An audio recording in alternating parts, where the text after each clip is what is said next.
Vamos à palavra? Mateus capítulo 8, versículo de número 23 em diante, até o 27. Vai falar sobre uma das tempestades da Bíblia. Essa tempestade, assim como as demais, ou seja, a segunda, porque na Bíblia só tem duas tempestades. Mateus capítulo 8 é a primeira, Mateus capítulo 14 é a segunda tempestade. As tempestades, elas se diferem em algumas coisas. Na primeira tempestade, Jesus está dormindo no barco. Na segunda tempestade, Jesus está no monte. Ele manda os discípulos entrar no barco, e quando está no meio do mar, vem a tempestade. Eles estão lutando ali a noite toda. É quando Jesus desce o monte e vem andando por cima do mar. A gente chama de mar, mas na verdade é um lago. Lago Tiberíades. Recebe água de gelo dos montes Líbanos, do Hermon, e vai até lá. E de lá forma um grande lago que dá também origem ao Rio Jordão. Mas para o povo daquela época, pela visão que eles tinham naquele momento, era mar. E o mar da Galileia, ele é muito grande, ele é cercado por montanhas. E de onde Jesus estava até a outra margem é mais ou menos uns 10 quilômetros. Nas duas tempestades, elas terminam de forma diferente. Jesus acalma, mas o que é concluído acerca dele é diferente.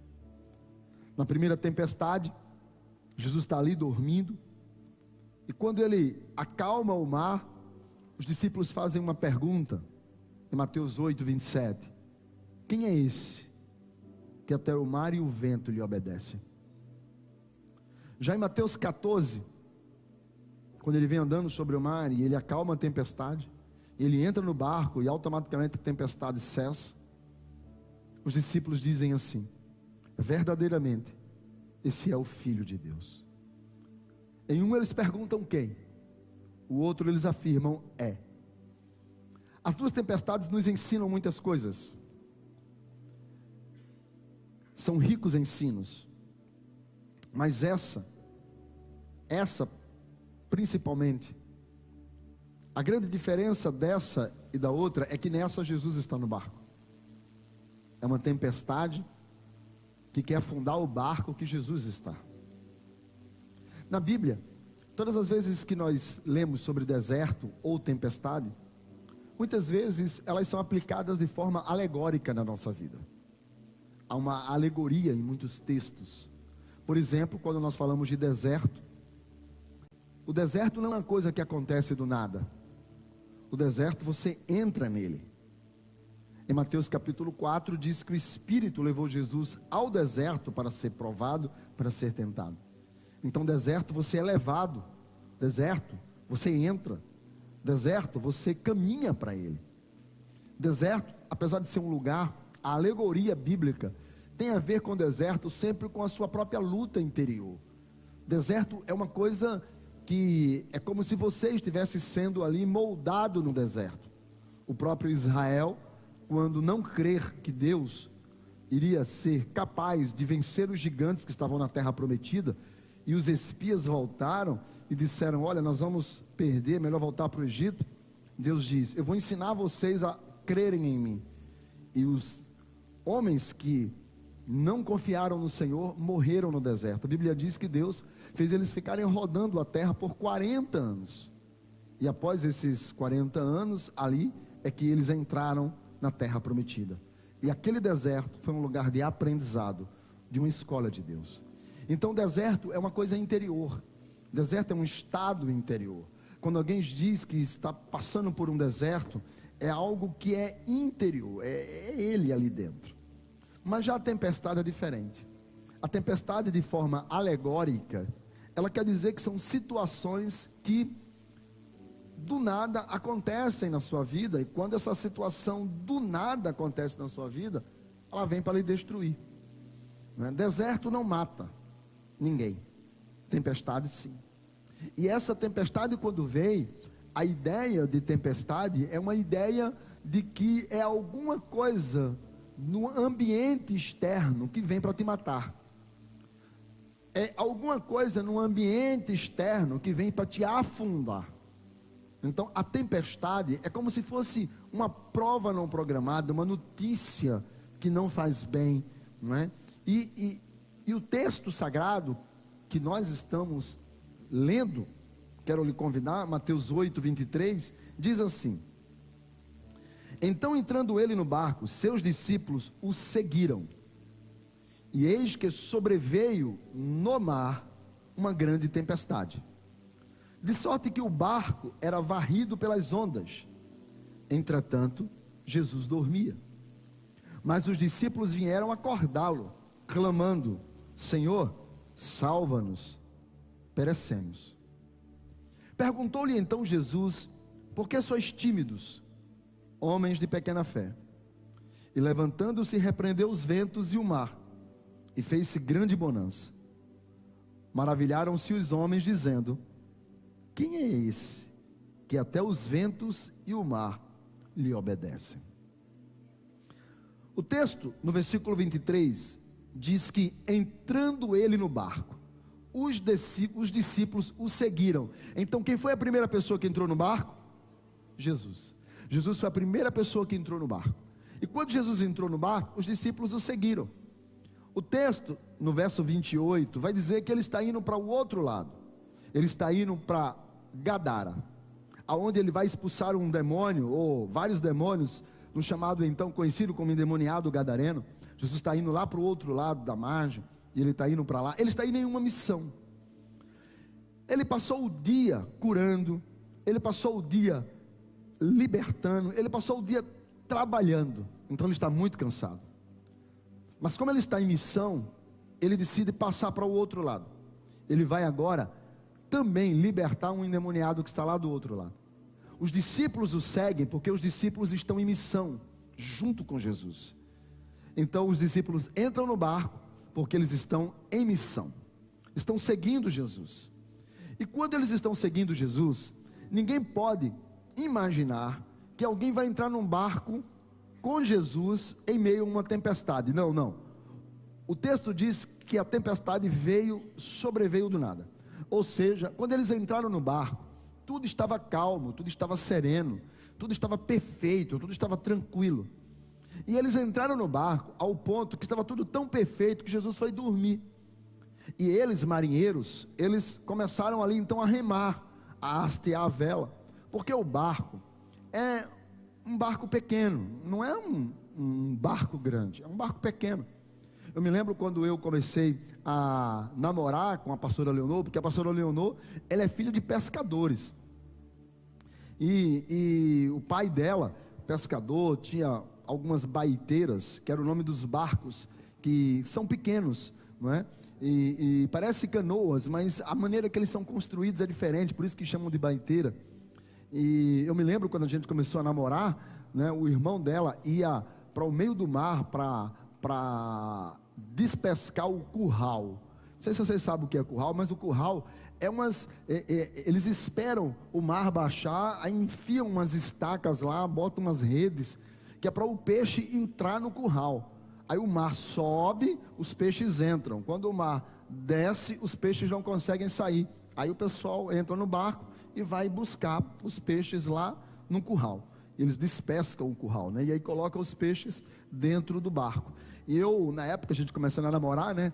E aí os irmãos dela assim, chegavam para mim e diziam assim: e aí, vamos lá no curral buscar os peixes. E eu olhando assim, né? Querendo dar um de gostoso. Aí eu dizia assim: eu não posso dizer que eu não sei nadar e que eu tenho medo d'água. Então, mas tudo bem, vamos lá. E Leonor dizia: você vai, amor, você vai? Vou lá com teus irmãos despescar o curral. E eu entrava lá naquela baiteira, irmão, o negócio balançava, e eu orava, eu ficava tão crente naquele momento, porque o negócio virava para lá, virava para cá, virava para lá, e olha, Jesus amado, e era um negócio, né, e aqueles barquinhos pequenos, e assim, e isso porque o mar estava calmo. Imagina se o mar tivesse agitado, né? E eu me lembro desse mar, dessa baiteira. Inclusive, quando nós fomos a Israel, existe lá um museu chamado Museu do Barco, não é? Agora, quando nós fomos com o pastor Júnior, a gente não foi lá, mas é um museu que o mar da Galileia, o lago Tiberíades, secou uma vez. Depois que secou, acharam alguns barcos da época de Jesus. E quando eu olhei o barco, falei assim: esse é o barco da época de Jesus. Eu disse: é igual a baiteira lá de Barra de Catuama, né? Então eu me lembrei bem lá do barco lá. E quando os discípulos entram nesse barco, eles viveram a vida pescando. Então eles tinham controle do barco. Eles sabiam como remar, eles sabiam a vela, eles sabiam como controlar o barco. Então o barco, para os discípulos que estavam na missão com Jesus, num mar calmo, beleza, eu sei fazer. Então, quando a gente entrega a vida a Jesus, é mais ou menos assim também. A gente acredita que a gente sabe fazer, a gente acredita que a gente tem um controle das coisas, não é? E outra coisa, quem é que está no barco? Jesus, ele está no controle de todas as coisas. Então a gente acredita nisso, Jesus está no controle de todas as coisas. E a gente caminha nesse barco, a gente mergulha na missão. A gente sabe que Deus está na nossa casa, a gente sabe que Deus está na nossa família, a gente sabe que o Senhor é conosco, a gente sabe que Yeshua tem todo o poder. Então a gente fala: cara, beleza, é isso aí. E a gente entra no barco, não é? Muitas pessoas tomam decisões por Jesus por causa disso, porque às vezes a vida não está boa, está meio tumultuada, está meio cansada, e a gente quer paz, a gente quer tranquilidade, a gente quer seguir Ele, que é manso e humilde de coração. Então a gente entra no barco, onde Jesus está, e o negócio está tão bom que Ele está dormindo, está tranquilo, e o barco vai. Só que o texto diz, no verso de número 24, que sobreveio no mar uma grande tempestade. Observe o que aqui diz o texto: sobreveio no mar uma grande tempestade. Agora, o barco está no mar e os discípulos estão dentro do barco. Então, essa grande tempestade que veio no mar alcançou o barco e ia afundar os discípulos. Ou seja, essa tempestade não tinha como alvo os discípulos, porque ela veio no mar, mas o ambiente em que o barco está, que estão os discípulos, foi afetado. E o texto vai dizer: sobreveio, e eis que sobreveio. Por que o autor sagrado, porque cada vírgula, cada ponto que tem na Bíblia tem um propósito. Por que o autor sagrado colocou essa observação, que eles entraram no barco, e acredito que calmo, e de repente sobreveio? A palavra sobreveio é uma palavra do grego que quer dizer ginomai, que quer dizer veio à existência. Não havia, mas veio. Ocorreu do nada, sem motivos aparentes. É como se dissesse: não existe uma razão lógica para que essa tempestade chegasse ali. Não há uma razão consequente, a tempestade não é motivada por um porquê. Dinomai, a tempestade veio. A gente aqui no Nordeste, Mateus, a gente gosta muito de usar uma palavra que é de repente. De repente, sabe, irmão? Eu estava lá assim, de repente aquele cara apareceu. A gente estava ali e tal, e de repente veio. A gente estava em casa, quando de repente, sei lá, a torneira estourou. De repente. Não estava programado, ninguém pensou, não existe um motivo lógico, não existe nada aparente, mas foi de repente. Quem entende o que eu estou dizendo, diga amém. De repente. Muitas coisas da nossa vida, irmãos, as tempestades da nossa vida, elas acontecem no de repente.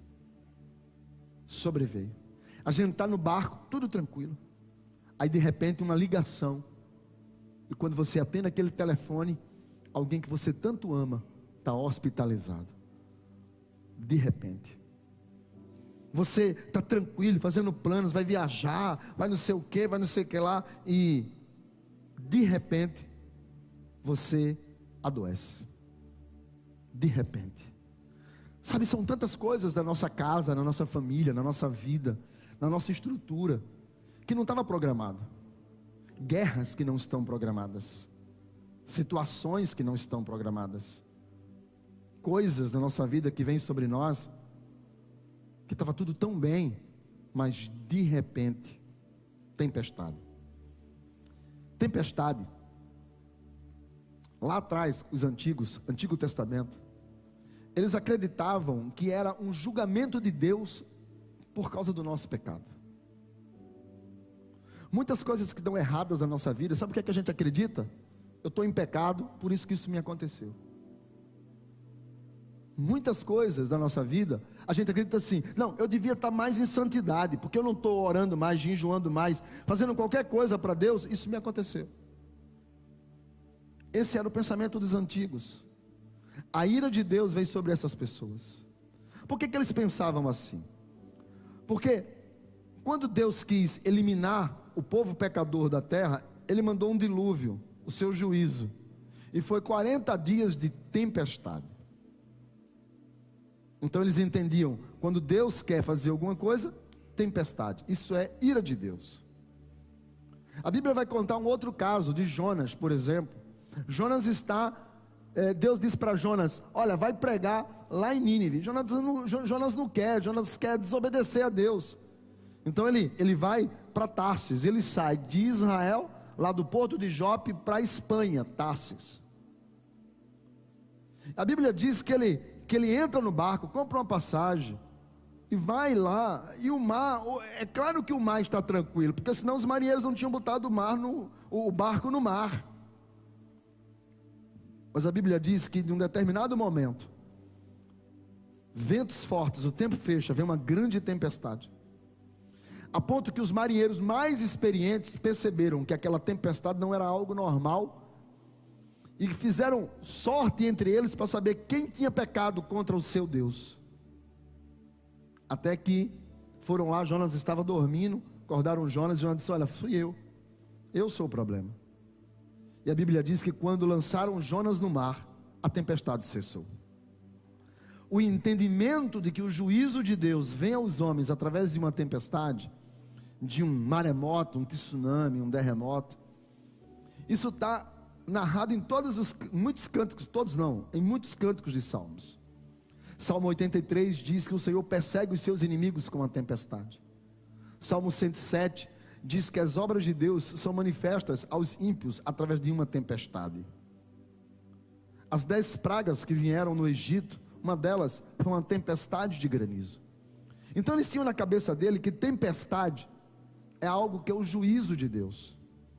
Só que o Antigo Testamento, ele é o nosso ensino fundamental. Para os mais antigos, o nosso primário.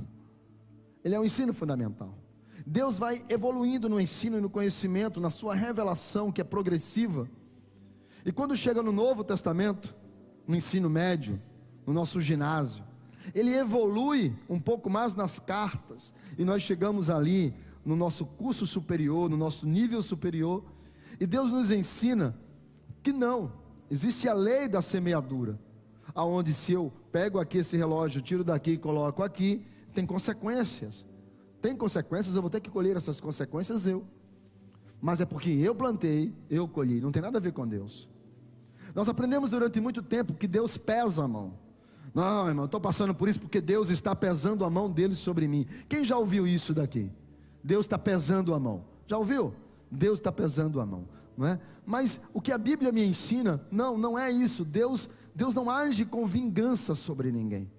A Bíblia diz que a chuva vem sobre justos e injustos, que Deus manifesta a sua bondade sobre pessoas boas e sobre pessoas más. A bondade de Deus é sobre todos. Deus manda chuva sobre todos. Não existe essa de que Deus está pesando a mão. O que a Bíblia vai dizer é que um dia todos nós iremos prestar conta a Deus no chamado juízo final. No juízo final, sim, todos os homens comparecerão perante o trono branco. No juízo final, todos os homens darão as suas explicações, por que eles disseram não para Jesus, ou eles aceitaram Jesus. No juízo branco, no trono do juízo, o que é que vai acontecer? Os homens terão que prestar contas diante de Deus. A Bíblia vai chamar isso de dia D, o dia do julgamento. Todos os homens passarão, ninguém escapará. A igreja também passará por um julgamento, é chamado do tribunal de Cristo, Brema. Então os homens prestarão conta também diante do Senhor Jesus. A igreja também prestará conta. Haverá uma prestação de conta no final, mas não agora. Agora a oportunidade, a porta da graça está aberta. Deus não pesa com a sua mão sobre o juízo. Deus continua dando oportunidade até quem está errado, até quem está em pecado, até quem transgride. Deus continua dando a sua graça, o seu perdão e o seu amor. Mas por que os homens então, eles tinham medo da tempestade? Por que os homens do antigo achavam que a tempestade era a mão de Deus pesando? É porque na verdade os homens não podem controlar a tempestade.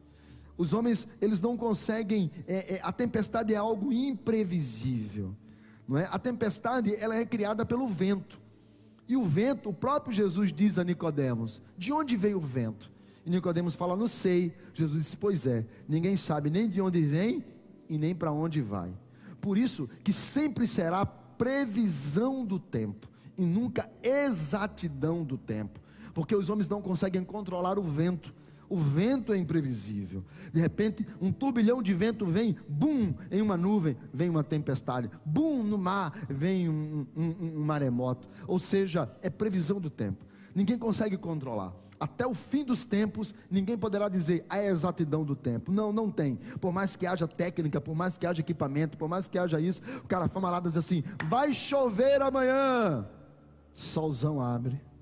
Por quê? E por isso que ele diz: a previsibilidade é de 90%, a previsibilidade é de 70%. A gente lá em casa até brinca, né, quando diz assim: olha, a PAC é igual aquele camarada que joga na loteria. Ele joga, mas não sabe se vai acertar.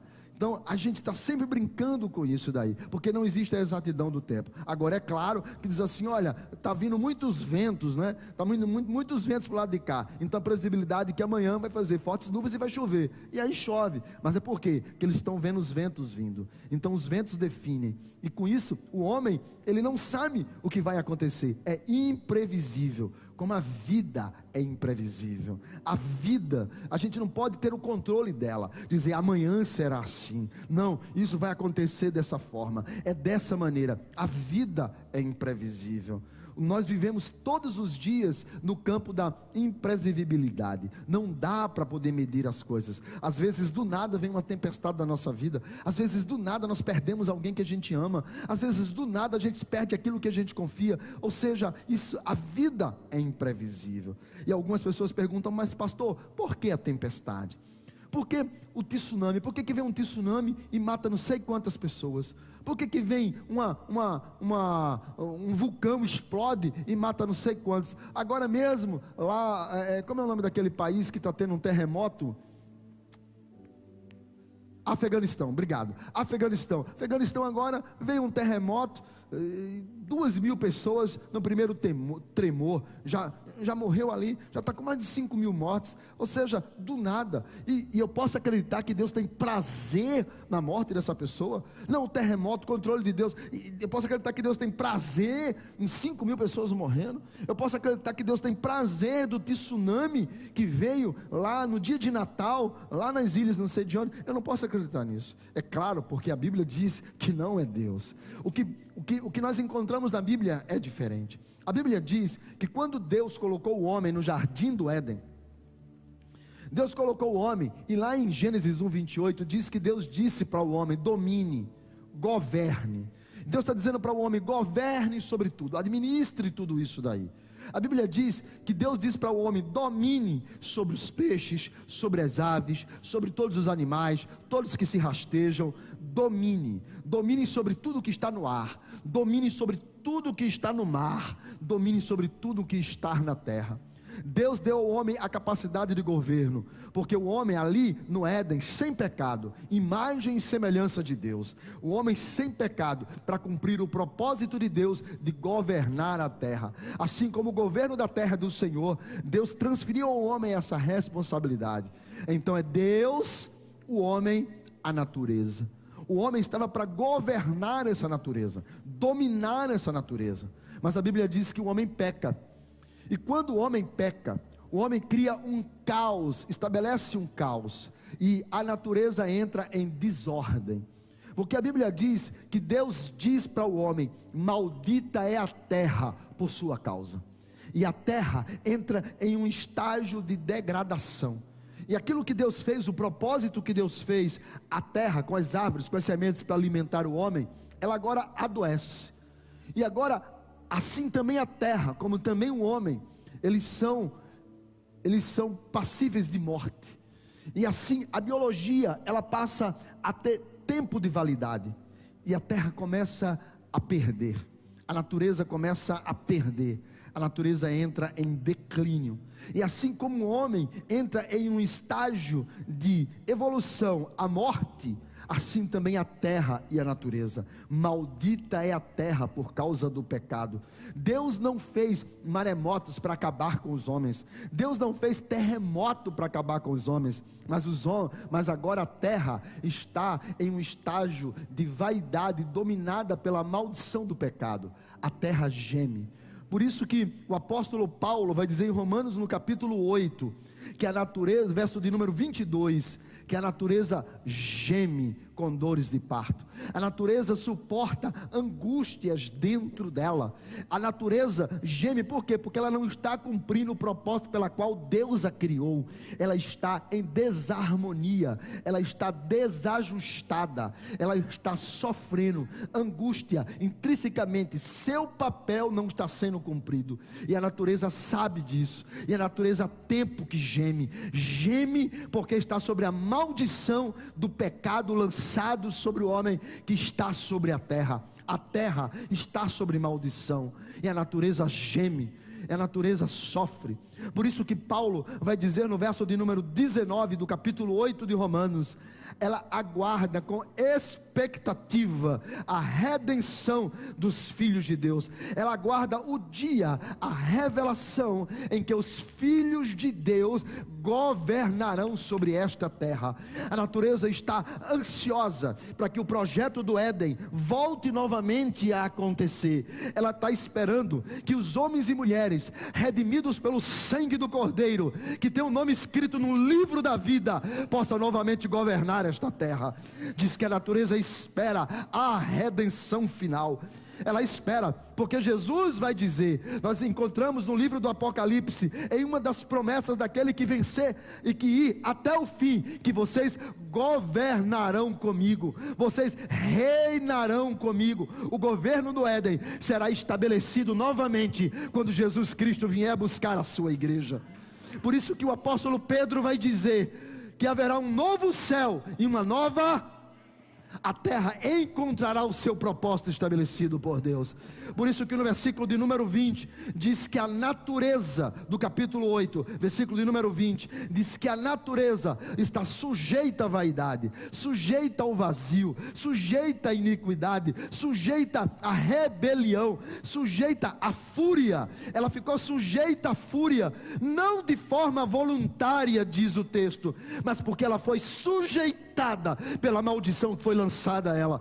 A natureza está não de forma voluntária em um estado de iniquidade, aonde estoura vulcão, aonde estoura maremoto, aonde vem tempestade, aonde vem desequilíbrio, aonde florestas pegam fogo, aonde animais morrem dentro do seu próprio habitat natural. O mundo está chorando, a natureza está chorando. Por isso que no verso de número 23 diz que nós estamos aguardando, o verso 23 de Romanos 8, que nós, assim como nós estamos aguardando a redenção do nosso corpo, a natureza está aguardando também a redenção do seu papel pela qual ela foi criada. Ela sofre. Por isso, quando alguém pergunta: pastor, por que essas coisas acontecem? Consequência do pecado. Pastor, por que o vulcão mata tanta gente? Consequência do pecado. Pastor, por que veio um maremoto e destruiu uma cidade? Um terremoto matou 5.000 pessoas. Aquelas pessoas não mereciam. Não, ninguém merece.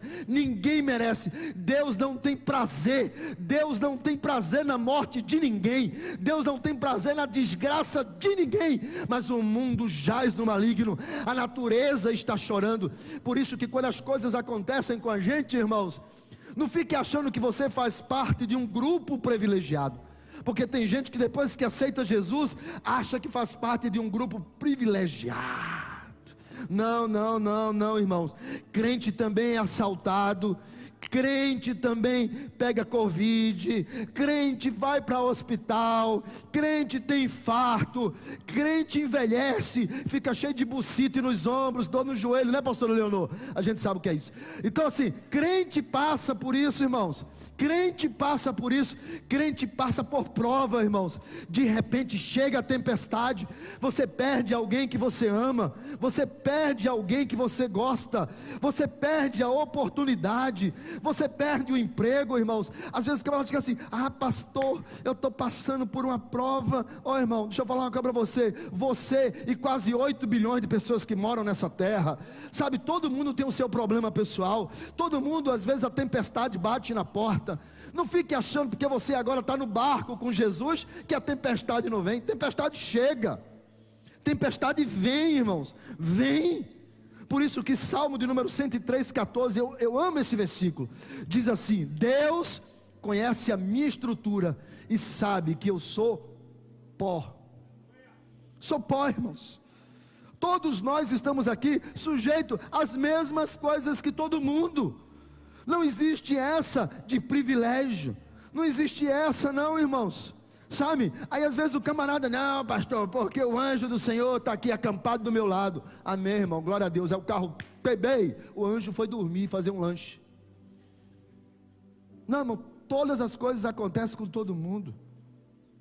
Todos nós somos suscetíveis a tudo que está acontecendo nessa terra. Saiba disso. Deus protege, Deus está com a gente, está. Pode acontecer? Pode acontecer, tempestade chega. Por isso que, quando a tempestade bateu naquele barco, chegou naquele barco, veio, naquele ambiente ali, veio no mar, as ondas varriam, irmãos, varriam. E o que eu acho interessante no texto é que diz assim: sobreveio no mar uma grande tempestade, de sorte que o barco, para lá e para cá, era varrido pelas ondas. Entrou ali no barco, as ondas. Mas o mais interessante é que o texto diz: Jesus dormia. Como que Jesus dorme, irmãos? O barquinho é pequeno, irmãos, ele está lá na pontinha dormindo, a água bateu nele, pode ter certeza, mas ele continuou dormindo, sono de pedra. Sono, a água veio e bateu nele, irmãos, e ele continuou dormindo, indiferente. Os discípulos todos agoniados, todo mundo desesperado, e Jesus dormindo. Sabe por que Jesus está dormindo? Quem quer saber, diga amém. Porque Jesus sabe que no barco que ele está não afunda. No barco que Jesus está não afunda. Ele sabe disso. Os discípulos não. Os discípulos descobriram que, por mais que tinham experiência, o mar poderia matá-los. Que não é o controle do remo, da vela. A grande experiência de ser alguma coisa, não é dinheiro que salva, não é sabedoria que salva, não é força física que salva, não é o cara se achar que Deus está com ele, não, irmãos, não tem jeito. Esses camaradas tinham acabado de participar de várias curas de Jesus, agora está todo mundo desesperado, e nem esse é crente que resolve o problema. Então eles estão ali desesperados, Jesus está ali dormindo. E o que é que eles vão fazer? Diz o texto no verso de número 25.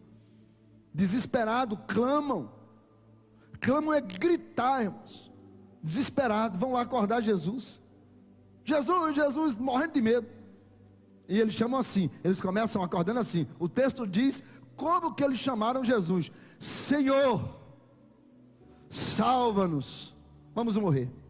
Senhor, Kyrios, soberano, que tem poder, que resolve qualquer parada, Senhor. Eles acordaram Jesus. Salva-nos, sozo do grego, livra-nos do nosso julgamento, resgata-nos do nosso pecado, da nossa destruição. Aquela ideia de que se coisas ruins acontecem a pessoas boas, a culpa é da pessoa boa. Então eles vão acordar Jesus, estão desesperados. Só que, irmãos, a tempestade que veio naquele ambiente, que bate no barco, que estão os discípulos, que está Jesus. Muita gente acreditava quando ele diz salva-nos, ou seja, estamos pagando o nosso pecado. Qual era o pecado de Jesus? Como é que pode uma tempestade num barco onde Jesus está e a culpa ser de Jesus? Não tem sentido? Não tem sentido. Eu já ouvi muita gente dizer assim: quando alguma coisa acontecer com você que é crente, não pergunte por quê, pergunte para quê. Como? Não, pastor, é porque assim, eu estava tão bem no emprego e eu perdi meu emprego. Eu não quero perguntar a Jesus por que eu fui demitido, mas qual o propósito dessa demissão? Propósito dessa demissão, irmão? Sim, muito simples, 14,25 de desempregados no país, as empresas em crise, o cara quer enxugar a folha, tu fosse botado para fora, simples assim. Não, mas eu quero saber, espiritualmente, eu quero saber, pastor, por que espiritualmente, pastor, eu estou doente? Porque alguém que estava gripado, espirrou do teu lado, tu pegou o vírus, está doente. Não tem esse papo de para quê. A pergunta não é nem por quê e nem para quê, porque a Bíblia diz que as coisas acontecem sobre justos e injustos. Não é nem por quê e nem para quê. A pergunta é diferente. A pergunta é: quando as coisas ruins te acontecerem, Jesus está no teu barco? Você está no mesmo barco que Jesus? Ou não? Quando as coisas que não estão previsíveis chegarem, quando a tempestade bater na tua porta, Jesus está lá? Tem um corinho antigo que diz assim: eu vou passando pela prova, dando glória a Deus. Será que eu consigo passar pela prova, sabendo que Deus está comigo? Jesus diz: no mundo vocês terão aflições, irmãos. Faz parte disso. Então a pergunta não é para que eu estou passando por isso, porque não importa por que eu estou passando por isso, não importa. Todos os dias eu tenho que ser alguém melhor, todos os dias eu tenho que buscar a Deus, todos os dias eu tenho que esperar a redenção, todos os dias eu tenho que estar em comunhão, todos os dias eu tenho que declarar: o Deus a quem eu sirvo está no controle da minha vida. Então não tem nem porquê e nem para quê. Tem a pergunta é: Ele está presente comigo? Eu estou aqui, Ele também está? Ou Ele não está mais no meu quarto de oração, no meu quarto de guerra? Ou Ele não está mais no meu dia a dia? Ou a minha vida cristã virou uma coisa meio que tradicional? Leio a Bíblia por obrigação, só compartilho o versículo bíblico, só creio em promessas boas. Meu negócio é 1000 cai de um lado, 10.000 do outro, mas eu não sou atingido.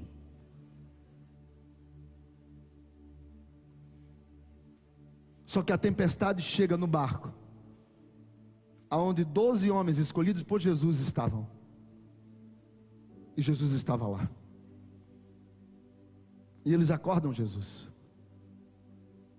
Senhor, Kyrios, aquele que tem um controle, o Senhor não percebe que nós vamos morrer? Que essa tempestade é para acabar com a gente? Porque tem coisas na vida que parece que, fala sério, vai acabar com a gente, sim ou não? Tem coisas na vida que a gente fala assim: cara, deu por hoje, deu.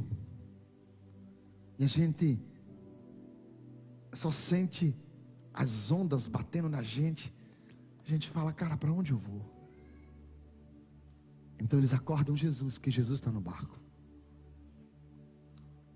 E Jesus, deitado mesmo, faz uma pergunta para eles.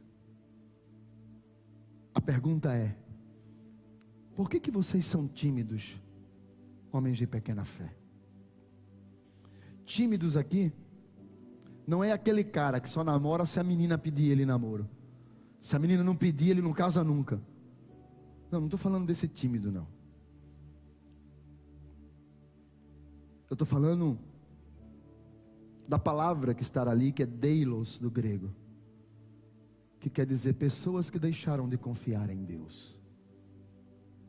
Jesus pergunta: por que vocês deixaram de confiar? Por que vocês não têm autoconfiança? Por que vocês não têm convicção? Por que vocês deixaram de confiar que Deus está no controle? E acrescenta: homens de pequena fé, oligopistos do grego, que quer dizer pessoas que confiam, mas pouquinho. Pessoas que até acreditam, mas naquilo que, tipo assim, Jesus cura, dor de cabeça, dor de barriga, mal-estar, câncer, não, câncer eu não sei. AIDS não, AIDS eu não sei. Jesus faz. Jesus abre porta de emprego, Jesus me dá uma promoção. Mas o milagre que eu tanto quero, não sei. Jesus está dizendo: não, tem gente que deixou de confiar. E tem gente que escolhe no que quer crer. Por que vocês deixaram de confiar? E por que vocês escolhem o que Deus faz? O texto vai dizer que Jesus faz essa pergunta deitado. Mas Jesus se levanta.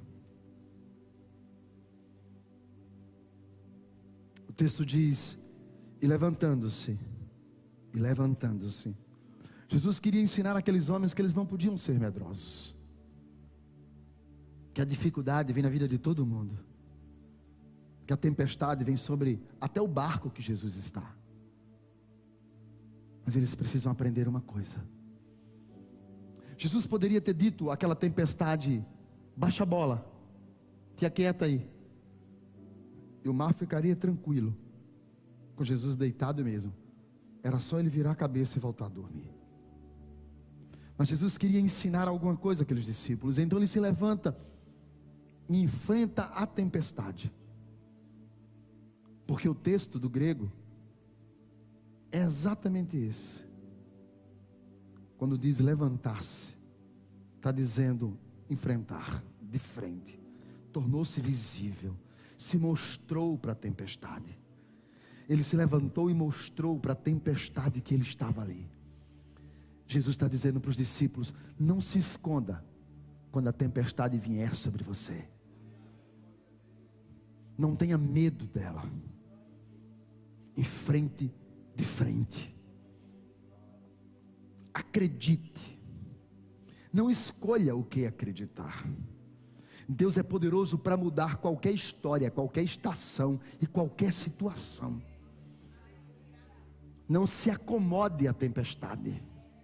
Não aceite a tempestade. Não admita que ela é maior do que você. Não creia que ela vai te vencer. Não acredite que ela vai te afundar. Enfrenta a tempestade de frente.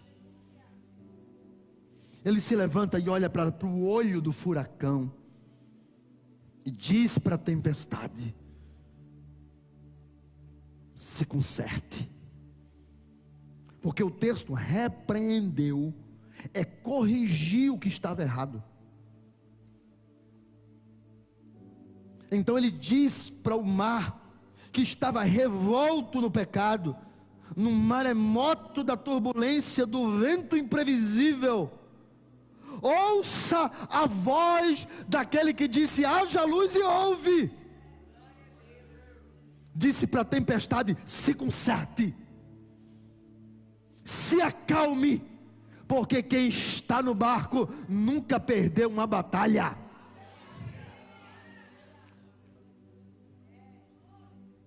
O mar bravio não me venceu.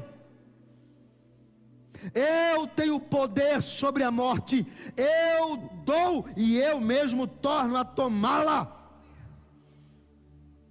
E diz a Bíblia que quando Jesus corrige o que está errado, os ventos e o mar se aquietam.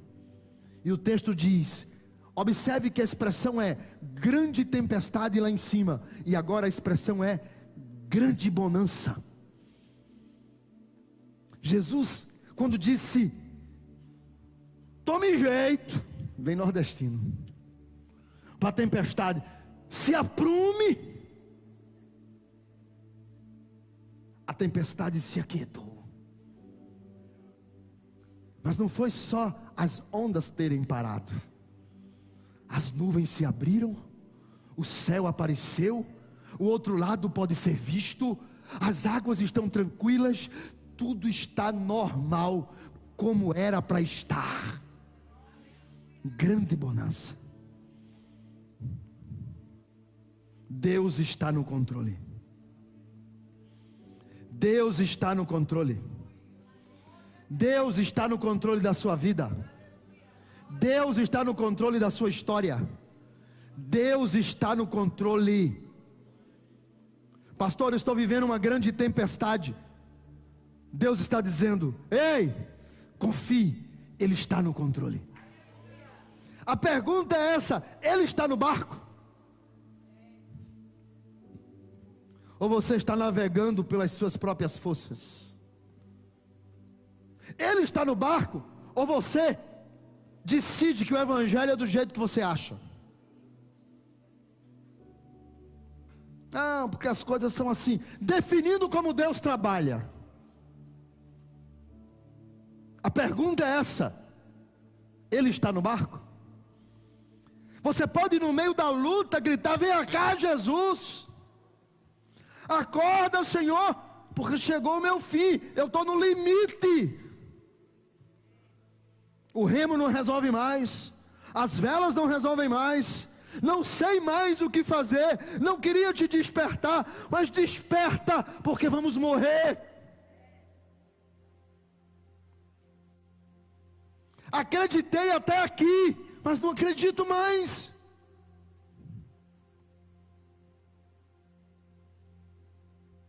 Então Jesus não faz muito carnaval. Ele enfrenta o problema de frente, só diz assim, se aquiete. E de repente tudo volta ao normal. E aquilo que veio para te matar, vai te conduzir ao outro lado da tua vitória. Jesus deita novamente. É isso que eu imagino. O texto não diz, mas eu imagino que ele volta lá, assim, quando chegar lá do outro lado me avisa. Só que quando tudo volta ao normal, olha o que diz o verso de número 27. E maravilharam-se os homens, dizendo, quem é este que até os ventos e o mar lhe obedecem? E maravilharam-se os homens. Verso de número 27. Por que os homens ficaram encantados? Se no meio dos seus problemas eles procuraram Jesus, e Jesus resolveu. Por que eles então ficaram encantados, maravilhados? Ficaram assim, ó, uau! Quando Deus começar a agir na tua vida, vai treinando aí, faz assim, uau! Vamos treinar, vamos treinar. Quando Deus decidir acalmar a tempestade, você vai ficar tão besta que você vai fazer assim.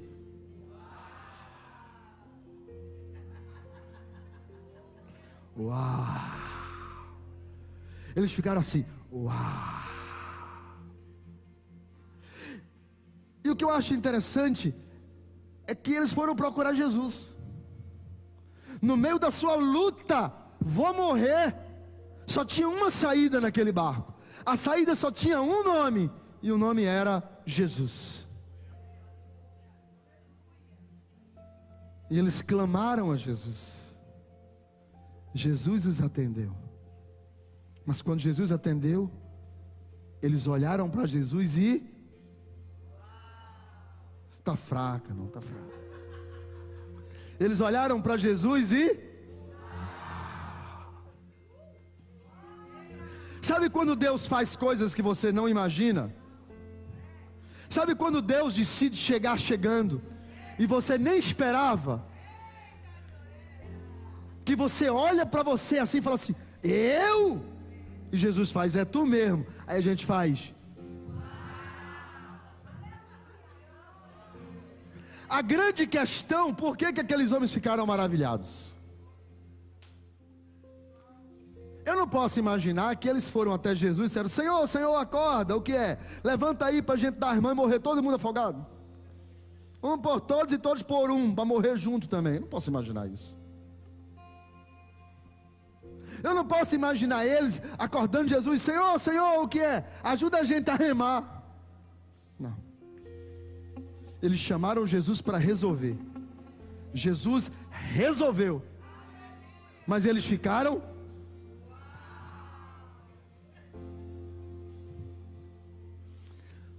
Porque nós, todos nós aqui sabemos que Deus faz, sim ou não? Deus faz, irmãos. A gente crê que Deus pode, sim ou não? Pode. A questão não é se Deus faz ou se Deus pode. O que encanta a gente, deixa a gente maravilhado, deixa a gente com uau, é como Deus faz.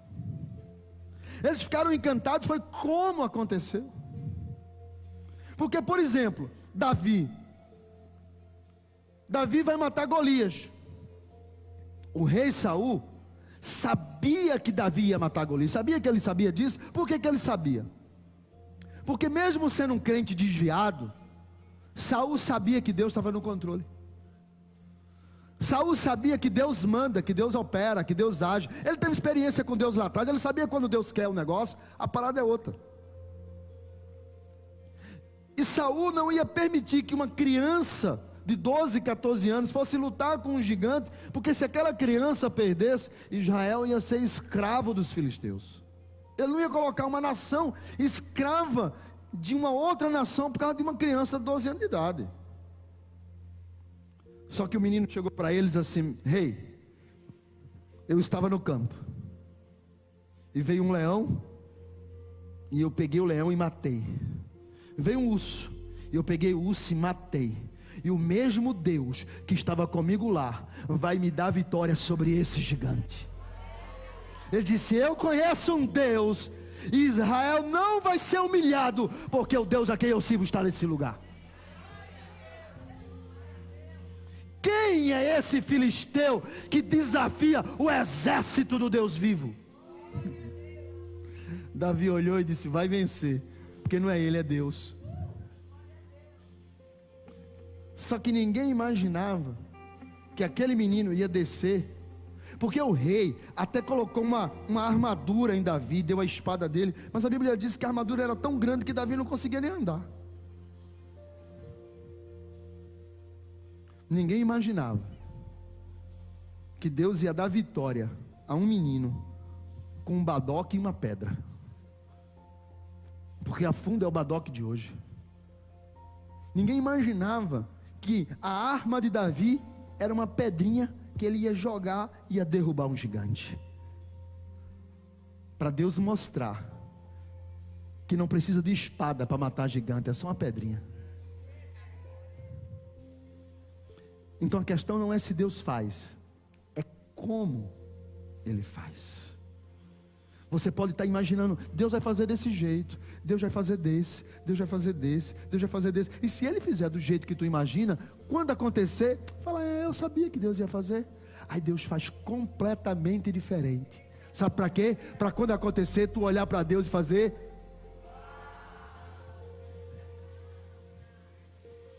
Só para tu saber que Deus faz, que Ele está no controle, que o barco não afunda, que Ele é Senhor da tua vida, que Ele é aquele que está e que tudo pode, que Ele é o Jeová Jirê, aquele que provê, aquele que nunca perdeu, aquele que está no controle. A tempestade não pode te afundar. Mas a pergunta é: Ele está no barco? Ele está no barco? Tu tem certeza que Ele está no teu barco? Pastor, por que as coisas não estão acontecendo? Chama Jesus. Eu não sei, ele estava aqui no barco, mas não estou vendo mais. Será que ele ainda está no barco? Porque se ele estiver no barco, essa tempestade não vai te afundar. Deus está no controle. Deus tem o melhor para o seu povo, mas Ele está no barco. Ele está no barco. Ele está no barco. Só quem crê nisso fica de pé. Só quem crê dá um lindo glória a Deus. Ele está no barco. Essa tempestade não vai te afundar, porque Ele está no barco. E quando Deus fizer, você já sabe. Você só olha para cima e faz uau. Porque Deus é Deus. Deus é Deus, Ele é Deus poderoso. Ele está conosco, Ele é o mesmo ontem, Ele é o mesmo hoje, Ele é o mesmo eternamente. A gente só precisa acreditar que a nossa vida está em suas mãos. Nós não vamos perder, porque Jesus está controlando a nossa vida. Jesus olha para aqueles discípulos e diz: tempestade se enfrenta de frente, acredite, Deus está no controle. Deus está no controle. Ele é poderoso para salvar, Ele é poderoso para libertar, Ele é poderoso para curar, Ele é poderoso, Ele é poderoso, Ele é poderoso. Não tem tempestade que te afunde. Por quê, pastor? Porque nós estamos no barco com Jesus. Isso é só para quem crê. Quem crê aí, levanta a mão e dá um glória a Deus. Ele está no barco. Pergunta para a pessoa: eita gente, eu até esqueci de chatear você no culto de hoje. Eu tenho que te aperrear. Então, pega na mão dessa pessoa que está aí, dá uma olhadinha para ela e pergunta para ela: Jesus está no barco? Ou tu estás nessa vida remando sozinho? Jesus está no barco? Ou tu estás lutando sozinho para sair dessa tempestade?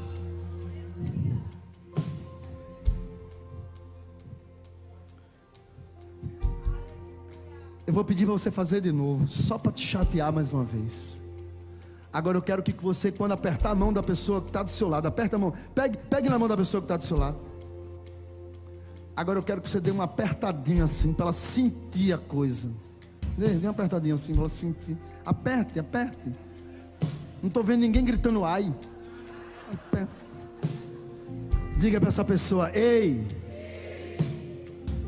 tempestade faz parte da vida. Mas a pergunta é: Jesus está no barco?